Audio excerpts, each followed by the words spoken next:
Próximo orador inscrito, o subrelator, deputado André Fufuca, pelo tempo de 10 minutos. Senhor presidente, senhor relator Zé Rocha, senhoras e senhores deputados. Senhor presidente, eu, nos meus questionamentos, irei dirigir-me ao diretor-presidente da Usiminas, o senhor Romel Erwin de Souza. Desde já pergunto à sua excelência, a vossa senhoria, desculpe, se posso chamá-lo de Romel. Por favor. Pois não. Senhor presidente Romel, é de conhecimento público que os acionistas controladores da Usiminas, Térnio e Tenares, e a Nippon Steel, vêm se degladiando há mais de um ano. O senhor representa qual das duas facções? Eu não represento nenhuma facção. Eu sou empregado de carreira. Certo. No terceiro trimestre de 2015, o senhor entregou aos acionistas um resultado, de certa forma, muito ruim. Um EBITDA negativo de 65 milhões e um prejuízo acumulado em 2015 de mais de 2 bilhões. Tendo então anunciado o fechamento de unidades industriais em Cubatão, com desemprego de milhares de pais de família, impactando a vida de milhares de famílias naquela região. Por que o senhor, que é diretor-presidente dessa empresa, deixou chegar a tal situação? E a Nippon Steel não deixou trabalhar? Caro deputado, na realidade, não foi eu que deixei chegar. Infelizmente, o mercado chegou nessa posição. Na realidade, o que nós viemos fazendo durante o ano de 2015 foi buscar ajustar a Usiminas ao mercado. E, infelizmente, as providências que nós tomamos foram... O mercado caiu de forma muito mais rápida do que a nossa capacidade em nos adequar a ele.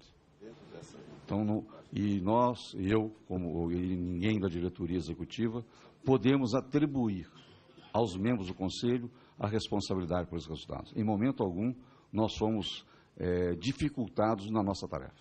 Certo. A Nippon Steel, ao longo de mais de 50 anos, jamais caminhou pela gestão da Usiminas, concentrando sua ação na venda de tecnologia, equipamentos, assistência técnica, entre outros, para a própria Usiminas, da qual é acionista. Por que agora, após quase 3 anos de uma gestão exitosa, sob a liderança de um presidente indicado pelo grupo italiano Techint, como demonstram dezenas de relatórios de analistas de investimento de diversos bancos publicados entre 2002 e 2014, a Nippon Steel decide participar da gestão da Usiminas? Bom, eu não sei, eu não tenho como responder pela Nippon, tá certo?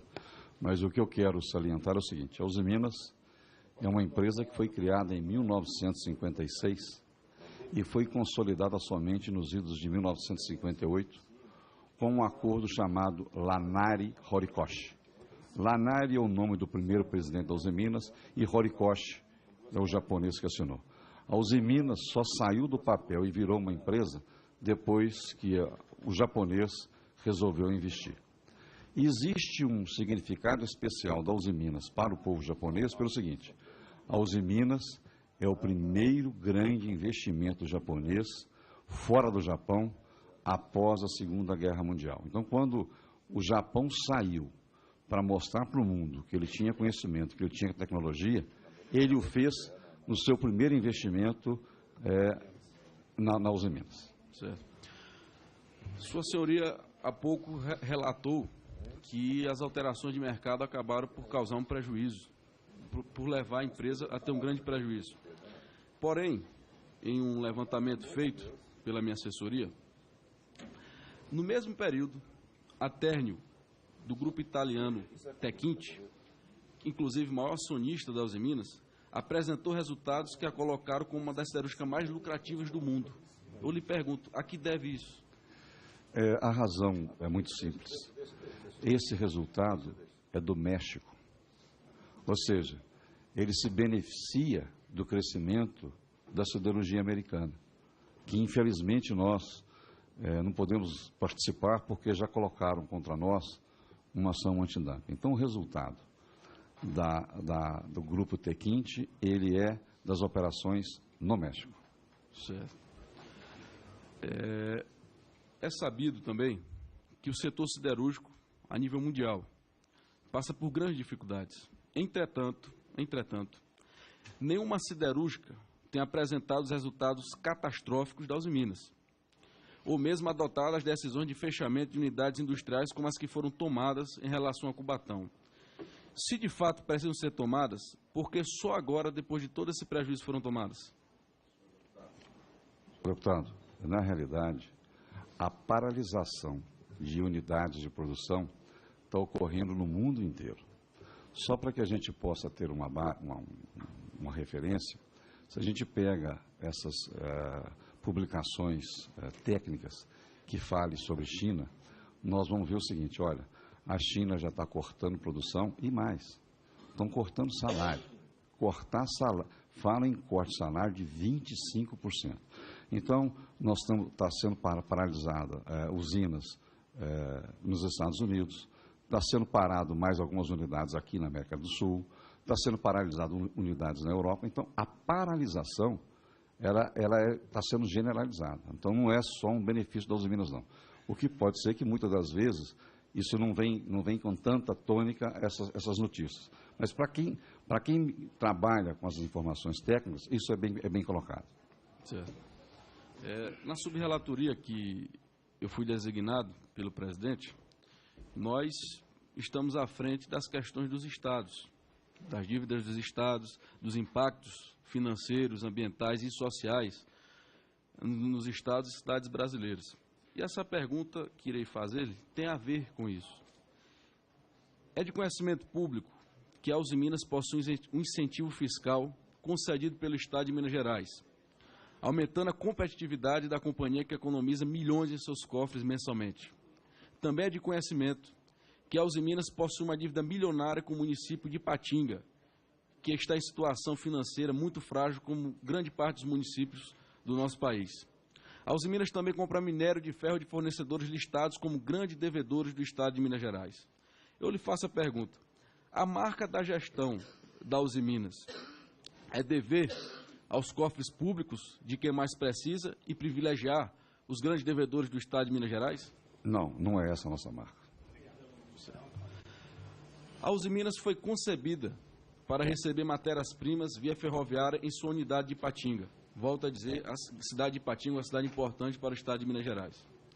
Como é de conhecimento, a Usiminas vem comprando minério de ferro de fornecedores que fazem entrega rodoviária, colocando diariamente milhares de carretas nas rodovias da região, inclusive naquela que já é conhecida como Rodovia da Morte, conhecida nacionalmente com essa nomenclatura, impactando no tráfego, na segurança da população e ainda destruindo a malha rodoviária da cidade, mostrando descaso e desrespeito com a população. O senhor não se preocupa com as externalidades da atividade da empresa, especialmente no que se refere à segurança e à vida de milhares de pessoas que passam por isso? Isso estou falando não a sua pessoa, estou falando a empresa não se preocupa? A empresa se preocupa, sim. Preocupa. Segurança é valor da Usiminas. Quais são as ações, então, para reparar esses danos que a Usiminas faz nesses municípios? Eu estou falando dos danos da malha viária, dos danos, inclusive, da própria rodovia, que acabei de falar, a sua nomenclatura conhecida nacionalmente. Na realidade, senhor deputado, nós tínhamos que ver o seguinte: a Usiminas compra, sim, minério de pequenas mineradoras perto de Ipatinga. E é um volume extremamente pequeno quando comparado com os outros volumes. Na realidade, o nosso grande fornecedor de minério é a nossa própria mineração, e parte para o Vale do Rio Doce e alguns outros. Então, existe transporte de minério rodoviário? Existe, sim. Agora, o que temos que lembrar também, senhor deputado, na BR-381, tem lá um projeto de ampliação da rodovia. Começaram as obras e, infelizmente, estão paradas de novo. Então, às vezes dificulta o nosso planejamento por isso, porque a gente acredita que vai ter uma infraestrutura, que vai poder utilizá-la e decide assim. E, infelizmente, as coisas não acontecem. E quando não acontecem conforme nós planejamos, infelizmente vira problema. Foi divulgado um ato dos prefeitos de algumas cidades de Minas Gerais, Inclusive, eu tive acesso, foi repassado, encontra-se em minhas mãos, e se a sua senhoria se interessar ou alguém da CPI, eu posso, posteriori, repassá-lo para que tenha conhecimento, dos municípios de Itaúna, Igarapé, Itatiaiuçu e Mateus Leme, denunciando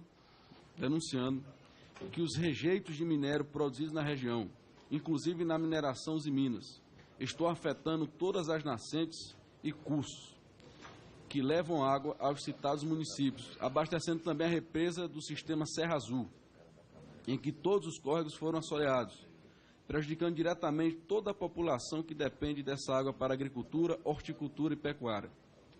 Este manancial, inclusive, é o principal afluente do sistema Serra Azul, responsável pelo abastecimento de parte considerável da região metropolitana de Belo Horizonte.